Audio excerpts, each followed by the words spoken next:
بسم اللہ الرحمن الرحیم۔ ایک عجیب و غریب سا کیس آیا میرے پاس۔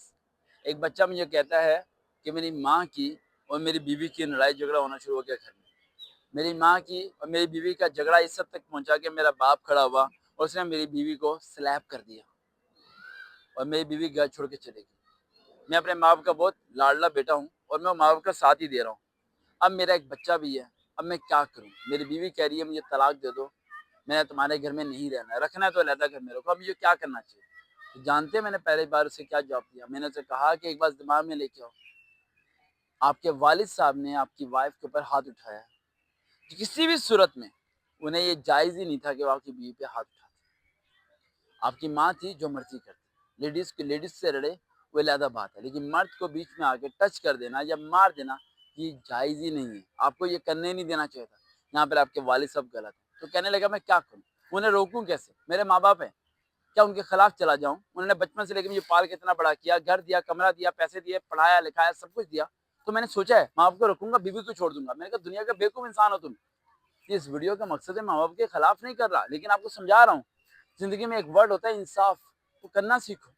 صحیح کو صحیح کہو، غلط کو غلط کہو۔ جہاں تمہاری بیوی صحیح ہے اسے صحیح بولو، جہاں غلط ہے اسے غلط بولو، لیکن جہاں گھر والے غلط ہیں اسے غلط بولو، اسے روکو، اسے سمجھاؤ، گھر والوں کو بتاؤ کہ دیکھو اٹس ناٹ گڈ۔ اگر یہ سب کچھ تمہاری اپنی بہن یا بیٹی کے ساتھ ہوتا تو کیسی تکلیف ہوتی، کیسا درد ہوتا تمہیں؟ پھر تمہیں پتہ چلتا ہے کہ درد کسے کہتے ہیں۔ تمہاری بیوی کو انہوں نے سلیپ کیا لیکن تمہیں تکلیف نہیں ہوئی، اگر تمہاری بہن کو کوئی سلیپ کرے تمہیں کیسی تکلیف ہوتی ہے، کیسی تمہاری جان نکل جاتی ہے، کس طرح تم بھگالے ہو کے رڑنے کے تیار ہو جاتے ہو کہ میں جاؤں گا، یہ کروں گا، وہ کروں گا۔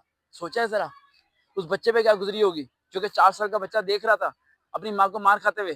تمہارے باپ کیا تھے جو کہ بات ذرا سی تھی۔ تو ذہن میں لکھا ہو، میری بات غور سے سنو، لائف میں شادی کے بعد بہت مسئلے مسائل پیدا ہونے والے ہیں، بڑا کچھ ہوگا تمہارے ساتھ، لیکن تمہیں ایک ہی سٹیپ کو لینا پڑے گا۔ جو بیوی ہے اس نے آخری دم تک تمہارے ساتھ رہنا ہے۔ اگر بے قصور کی وجہ سے تم اسے چھوڑ دیتے ہو، اس پہ ظلم کرتے ہو، حالانکہ اس کا قصور نہیں ہے، تو روز قیامت تمہیں جواب دینا پڑے گا۔ ٹھنڈے دماغ سے چلو۔ میں نے کہا ایک کام کرو۔ کہہ رہا کیا؟ میں نے کہا کچن علیحدہ کر دو۔ کہہ رہا کیسی بات کر رہے ہیں آپ؟ میں نے کہا کچن علیحدہ کر دو۔ کہہ رہا ابھی اسے بہت سکون ہے، ایک دن ماں کھانا بناتی ہے تو ایک دن وہ کھانا بناتی ہے، ایک دن وہ صفائی کرتی ہے، ایک دن ماں صفائی کرتی ہے، بڑی موجیں ہیں۔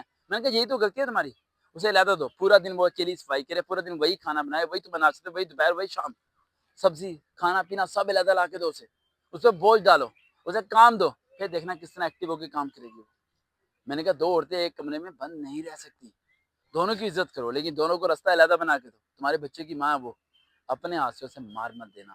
دیکھتے نا چینل سر وقاوت ریئل موٹیویشن، دوبارہ ملاقات ہوگی۔